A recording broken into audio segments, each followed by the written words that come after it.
Having gone over the different subclasses of Barbarian, I determined that the Path of the Giant from Bigby Presents Glory of the Giants would end up having the most synergy with the Artificer infusions. What in particular we are using from the Giant Barbarian is being able to add your rage damage bonus to thrown weapons, as well as a level 6 feature, Elemental Cleaver, that gives us more damage and turns your main weapon into a thrown weapon. From Artificer, we are using the returning weapon in the offhand as well as the enhanced weapon on the main hand to further increase damage and utility of dual wielding two returning weapons equipped at once. You also have a 50-foot move speed from the Barbarian's fast movement feature, as well as Long Strider spell from Artificer. The idea here is that in early level you will take Barbarian and be more of a frontline bruiser, and later back off into a more mid-range playstyle while still retaining a high level defense from the Barbarian rage. I'll be going over each level step by step using D&D Beyond's character builder. For the race, I'm going to go with Variant Human. The reason for this is that there isn't really any race that synergizes well with thrown weapons, and this build is fairly dependent on feats. So that extra feat at level 1 really helps. For that feat, we're going to take the Dual Wielder feat. This will help us when at level 6 we are wielding a 1d8 weapon like a battle axe in one hand and a throwing weapon in the other, but also at lower levels before we start focusing on throwing, as we will probably want to be a more traditional frontline barbarian. As for languages, pick whatever you think is best for RP or for your campaign. In proficiencies, I'm going to take Arcana. This is because we are going to have a decent intelligence score and we can even make spell scrolls later on. Arcana will also be great for RP as an oddly smart and magically inclined barbarian. As for ability scores, I'm going to be using Point Buy, as this will provide normalized scores for this build and any other builds I make. Normally a Barbarian Artificer multiclass is considered a MAD or multiple ability score dependent build wanting strength, dexterity, constitution, and intelligence. But we aren't going to worry too much about dexterity or constitution, being more of a mid-range build. I'll focus on strength as it will be our main stat for damage, so I'll set it to 15 and bump it up by 1 with the human ability score increase. I won't need a lot of dexterity for this build since it will be wearing medium armor instead of using the Barbarian's unarmored defense, so I will set it to 14 to max out our armor class while wearing medium armor. Since we are planning on being more of a ranged character, we shouldn't need too much extra health, so I'll set Constitution to 12. However, you can change this out with Dexterity if you'd like a little more HP over the increase to your armor class. All we really need for Artificer is at least a 13 in Intelligence to multiclass, but I'll be using the +1 from the Human Ability score increase to bump it up to 14, just so we can get some more spells known. I'll also throw in 10 into Wisdom, as that is a very normal save that we might have to make as players. And I'll assign 8 to Charisma as our dump stat. For our first level, we'll be going with Barbarian so that we can pick up the weapon and armor proficiencies as well as the larger hit dice. This will give us Rage, and notably thrown weapons do not gain any advantage from raging, so this is why I would suggest playing the early levels as more of a traditional frontliner, dual wielding and getting in an extra attack from your offhand weapon. Level 1 also gives us unarmored defense, which is normally pretty nice for barbarians, but since we have bumped up our intelligence instead of dexterity or constitution, you're going to want to get your hands on some medium armor ASAP, eventually affording half plate to give you a combined AC of 18 with the +1 from the dual wielder feat. For proficiencies, I'm going to take Athletics. As a barbarian, we might want to shove or grapple with advantage due to rage, and this will make our athletics score fairly high so we can be more successful at those skill checks. I will also take Perception, since that is a very common skill check used by players. As for background, you can pretty much pick whatever you want for RP reasons. I'm just going to go with Failed Merchant, and the idea here is that this character is kind of a mad scientist, and he created a potion that induces a rage.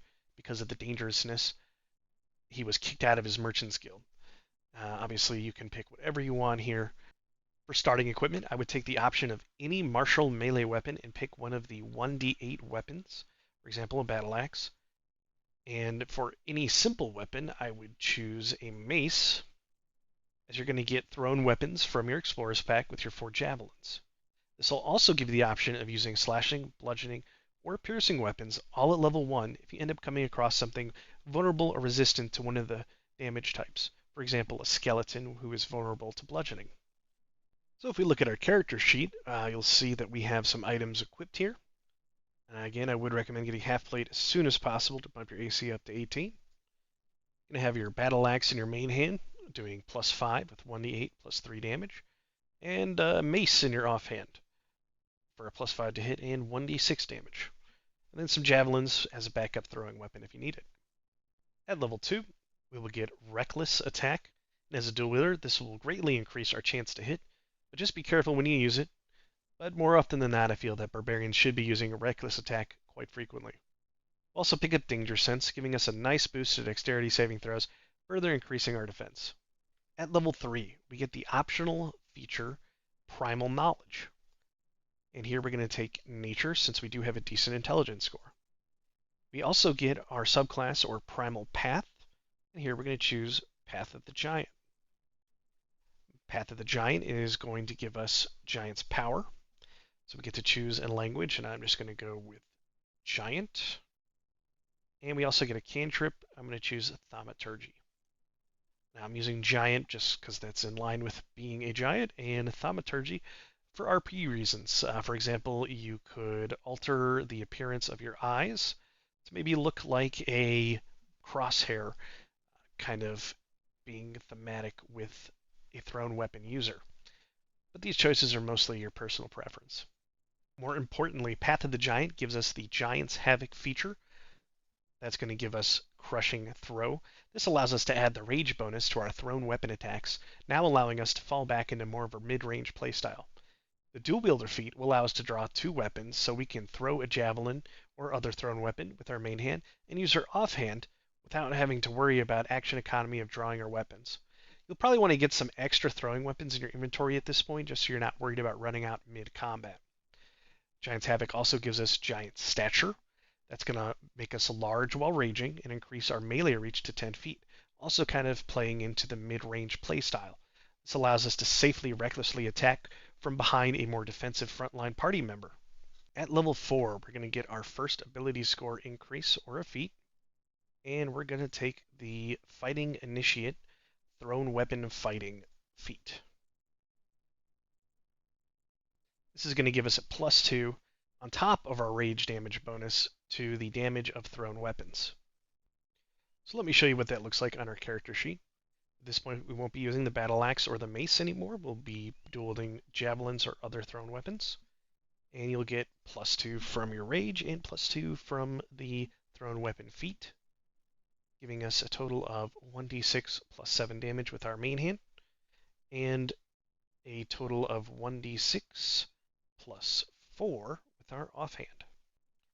At level 5, we're going to get extra attack, so you can now make 2 attacks with your main hand weapon, and we'll also get fast movement, increasing our speed by 10 feet to a total of 40 feet. This extra movement is really going to make up for the smaller range of our thrown weapons by letting us get a little bit closer to enemies, throw our weapons, and then get back behind our frontliners. Now at level 6, we're going to get a feature that is going to be a big deal for this build. We pick up Elemental Cleaver. Not only does this let you infuse a weapon you're holding while raging with elemental damage, so you can now bypass non-magical immunities, but increases that damage by an extra 1d6. This also turns it into a returning thrown weapon, so you want to use your best one-handed weapon in your main hand and infuse that with the Elemental Cleaver feature. Don't forget that you also have the utility of being able to change the damage type with a bonus action. So back to our character sheet, we're now going to be using the battle axe again instead of a javelin in our main hand, and it's also going to get that extra +4 damage from raging and from thrown weapon feat, and an extra 1d6. So that's going to bring it up to a 1d8 plus 7 weapon. At level 7, we're going to take our first level in Artificer. This is going to give us Magical Tinkering, which is going to let us lean into the RP of being a smart magical barbarian. And the more creative you are, the more utility you can get out of these tinkering options. We're also going to get spellcasting. And remember, you can't cast spells while raging, so I'm going to suggest to take more utility out of combat spells instead. I'm going to take Message, and as long as nobody else in my party already has it, I'm going to take Guidance. For our level 1 spells, I'd recommend going with Longstrider. This is going to let us zoom around the battlefield with a total of 50 feet of movement. And I'm also going to take False Life, as it's also a spell that can be cast ahead of time out of combat to give us some temporary hit points. At level 8, this is where this build is really going to shine. We're going to take a second level of Artificer to pick up infusions. We are really looking to buff up our weapons here. So for our first infusion, we're going to take Enhanced Weapon. We're going to use that on our main hand weapon. For our second infusion, we're going to take Returning Weapon and use that on our offhand weapon. Now, if you do end up getting a magic weapon for your main hand, you're not going to want to use Enhanced Weapon here because it's already magical. So instead, you either want to put it on another player's weapon or use a different infusion. In this case, I'm just going to go with Enhanced Defense or Replicate Magic Item, and we'll choose a Bag of Holding because that is useful in almost any setting. These extra infusions are more of a personal choice for you, so choose whatever you'd like. Going back to our character sheet, we're going to go ahead and add those infusions. So we're going to add Enhanced Weapon to our Battle Axe, which is also our Elemental Cleaver. And we're going to add the Returning Weapon to our Offhand Javelin. And that's going to give us a +7 Battle Axe doing 1d8 plus 1d6 plus 8. And our Offhand Javelin doing +7 to hit and 1d6 plus 5 damage. With this, we have a character able to zoom around the battlefield with a 50-foot move speed while Longstrider is going, and they can throw their weapons around without regard for needing to pick up or even carry a large inventory of throwing weapons.